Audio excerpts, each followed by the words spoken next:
Hi అండి మిత్రులందరికీ స్వాగతం. ఎలా ఉన్నారు? ఓకే. కొత్తగా నా ఛానల్ చూస్తున్న వాళ్ళైతే సబ్స్క్రైబ్ చేసుకోండి. అలాగే మీ ఫ్యామిలీ మెంబర్స్కి, మీ ఫ్రెండ్స్కి షేర్ చేయండి వీడియో నచ్చితే. ఓకేనా? లైక్ చేయండి. ఓకే. మీలాగా ఇంకా చాలామందికి ఈ వీడియో అయితే వెళ్తుందన్నమాట లైక్ చేయడం వల్ల. ఓకే. ఇప్పుడు మనము టాపిక్లోకి వెళ్ళిపోతే జీపీఓ విఆర్ఓ నోటిఫికేషన్ అయితే మనకు వచ్చేసింది. ఓకే.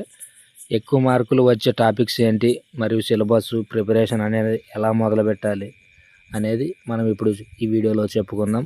ఓకే మిత్రులారా, ఇప్పుడు మనము టాపిక్లోకి వెళ్ళిపోదాం. మరి ఇక్కడ చూస్తున్నట్టయితే ఆర్గనైజేషన్ నేమ్ వచ్చేసి తెలంగాణ పబ్లిక్ సర్వీస్ కమిషన్ నుంచి అయితే మనకి పోస్టులు అనేవి వెలువడినాయి. ఓకే. పోస్ట్ నేమ్ వచ్చేసి village revenue officer. Category syllabus. Okay. Mode of exam అనేది online, offline. Okay. Total questions వచ్చేసి 150 మార్క్స్ అయితే మనకు కండక్ట్ చేస్తున్నారన్నమాట. ఓకే. టైం డ్యూరేషన్ వచ్చేసి 150 మినిట్స్. నెగిటివ్ మార్కింగ్ అనేది ఏమి ఉండదు ఇక్కడ. Written exam, interview, document verification అనేది ఉంటుంది. ఎగ్జామ్ అయిపోగానే మనకు డాక్యుమెంట్ వెరిఫికేషన్ అనేది ఉంటుంది. ఓకే. సింపుల్గా అయితే మనకు ఇది ఎగ్జామ్ కండక్ట్ చేయడం అనేది జరుగుతుంది మిత్రులారా. Okay.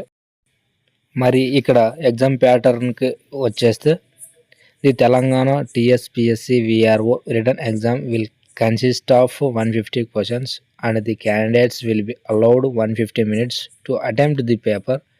Check the table below for Telangana TSPSC VRO exam pattern అనేది ఇలా అనేది జరుగుతుందన్నమాట. ఓకే. జనరల్ అవేర్నెస్కి వచ్చేసి 75 క్వశ్చన్స్కి 75 మార్క్స్ అనేవి ఉంటుంది. ఓకే. సెక్రటరియల్ అబిలిటీస్కి వచ్చేసి 75 మార్క్స్ అనేది ఉంటుంది. క్వశ్చన్ 75, మార్క్స్ అనేది 75. క్వశ్చన్కి ఒక మార్క్ అనేది అయితే ఉంటుంది. టోటల్గా వచ్చేసి 150కి అయితే ఉంటుందన్నమాట. Okay.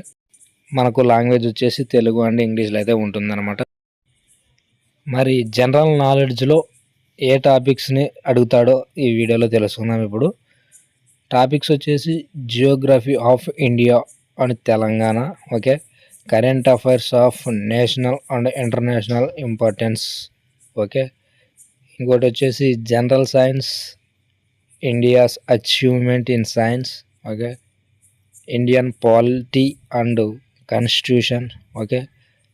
Telangana arts, culture, literature, policies, history, state formation, movements, society, heritage, ethics, sensitivity to weaker sections. Okay. Next వచ్చేసి history of India and the national movement. Okay. Next వచ్చేసి economy and development of India and Telangana. Okay. సింపుల్గానే అయితే ఉంటాయన్నమాట. Okay. General knowledge వచ్చేసి ఈ టాపిక్స్లో అనేవి మెయిన్గా అడుగుతుంటాడు. Okay. 75 మార్క్స్కి కండక్ట్ చేస్తాడు అనమాట జనరల్ నాలెడ్జ్లో వచ్చేసి. ఓకే. మరి ఇక్కడ సెక్రటరియల్ అబిలిటీలోకి వస్తే verbal and figure classifications and HCM and LCM.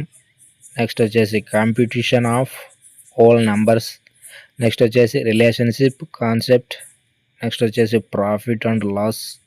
Next వచ్చేసి యావరేజెస్. మళ్ళీ నెక్స్ట్ వచ్చేసి simple and compound interest. Okay. Decimal and fractions, non verbal series, coding and decoding, ratio and proportion. Next వచ్చి analogy, fundamental of arithmetic operations. Next use of tables and graphs. Okay. Next వచ్చేసి relationship between numbers, number systems, time and distance, number series, alphabet series, visual memory, problem solving, logical sequences of words. Next వచ్చి arithmetic reasoning. Next వచ్చేసి percentages of simplifications. Okay. మెయిన్గా 75 marks, దీంట్లో 75 marks general నాలెడ్జ్లో అడుగుతాడనమాట. Okay. మనం అన్ని టాపిక్స్ని ఇక్కడ cover చేసాం. Okay. ప్రతి ఒక్కరూ మంచిగా యూజ్ చేసుకోవాలని నా మనవి. ఓకే. బాయ్.